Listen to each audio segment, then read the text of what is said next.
Assalamualaikum warahmatullahi wabarakatuh.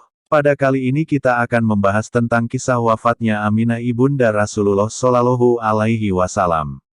Langsung saja kita bahas kisahnya. Allahumma sholli ala Sayyidina Muhammad. Kisah wafatnya Aminah, ibunda Rasulullah Shallallahu Alaihi Wasallam. 6 tahun sudah Aminah ditinggal oleh Abdullah keharibaan yang esa. 6 tahun pula Aminah tak pernah mampu memperkenalkan putra semata wayangnya pada sang suami. Kini Nabi Muhammad telah kembali ke pangkuannya. Keinginannya untuk memperkenalkan putranya kepada sang suami tak tertahankan lagi.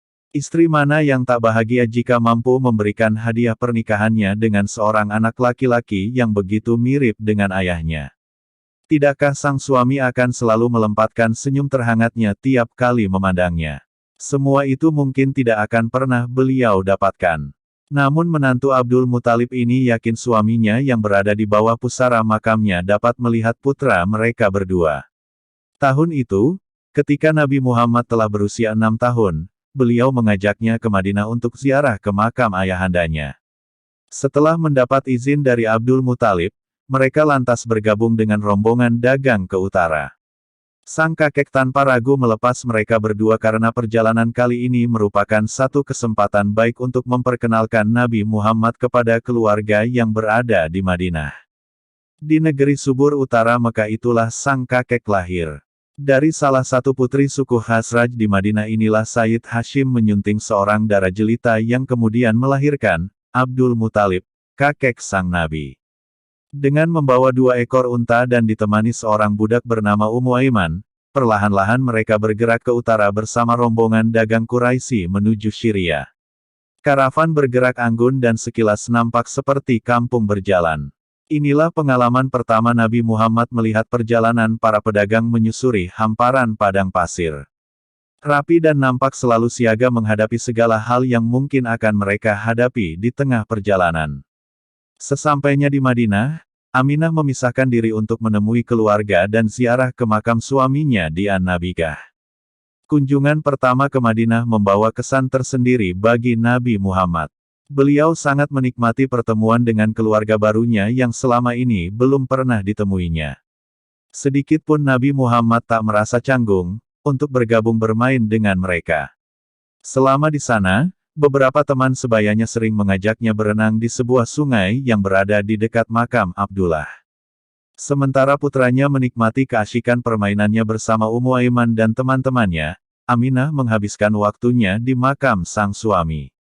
Hampir sebulan penuh beliau selalu berkunjung ke makam Abdullah untuk melantunkan doa. Siang itu ketika Nabi Muhammad sedang berenang-renang dengan teman-temannya, beberapa orang Yahudi melintas di tepi sungai. Langkah dan tatapan mereka menumbuk pada putra Abdullah yang tengah asyik berenang. Semua diam, memperhatikan keasyikan bocah itu. Keheningan segera pecah ketika salah satu dari mereka mengungkapkan apa yang telah dipelajarinya selama ini. Apakah kalian melihat anak itu?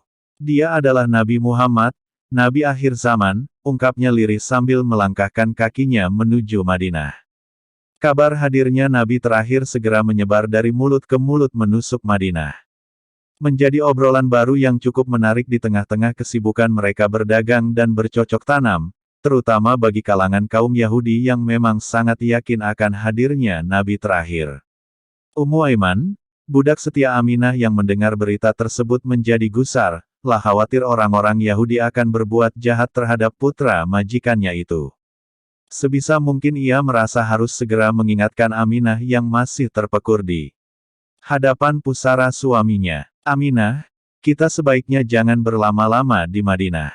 Kini di kalangan orang-orang Yahudi telah tersiar kabar bahwa Muhammad adalah Nabi akhir zaman. Aku khawatir, jangan-jangan mereka akan berbuat jahat terhadap kita. Ummu Aiman berusaha mengingatkan Aminah. Ibunda Aminah menanggapi serius usulan Ummu Aiman. Sebagai seorang ibu tentunya beliau tidak ingin ada hal-hal tak diinginkan menimpa putra kesayangannya. Mereka segera mengemasi berbagai perbekalan untuk perjalanan ke Mekah. Tentunya acara berpamitan dengan keluarga di Madinah adalah yang terberat.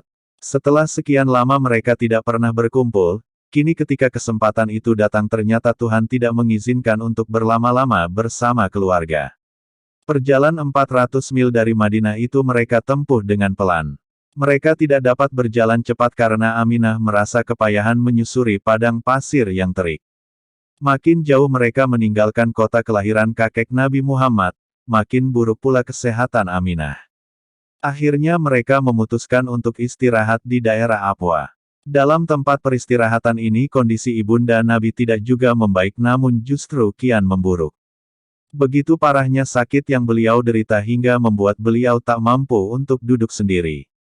Kepalanya senantiasa disandarkan pada putra sematawayangnya, seolah tak ingin berpisah dengannya. Dalam kondisi yang begitu kepayahan itu, beliau sempat memberikan wasiat untuk Nabi Muhammad. Semoga Allah Subhanahu wa Ta'ala senantiasa memberkatimu sejak kecil, wahai putra seseorang yang selamat dari kematian sebab anugerah dari kuasa, Maha memberikan nikmat. Lalu dia ditebus dengan 100 ekor unta melalui undian jika apa yang aku lihat dalam tidurku benar, niscaya engkau kelak akan menjadi utusan Allah, Tuhan yang Maha Mulia dan Maha Agung engkau akan diutus di daerah halal dan daerah Baram, engkau diutus dengan menyatakan kebenaran dan membawa agama Islam. Agama ayahmu yang baik yakni Nabi Ibrahim. Engkau diutus dengan membawa agama yang mudah dan agama Islam. Allah akan melarangmu beserta kaummu menyembah berhala. Nabi Muhammad mendengarkannya dengan seksama, meskipun jiwa kecilnya tengah lara melihat kenyataan yang sedang diderita ibunya. Ibunda yang selama ini mengandung dan memberi harapan-harapan di tengah keyatimannya. Ibunda yang telah menanamkan harapan bahwa kelak beliau akan menjadi orang besar, meskipun semua itu mungkin belum mampu dipahaminya. Ibu yang baru saja memperkenalkannya pada sang ayah dengan duduk di depan pusaranya. Dan mempertemukan dengan keluarga-keluarga baru yang selama ini belum pernah dilihatnya.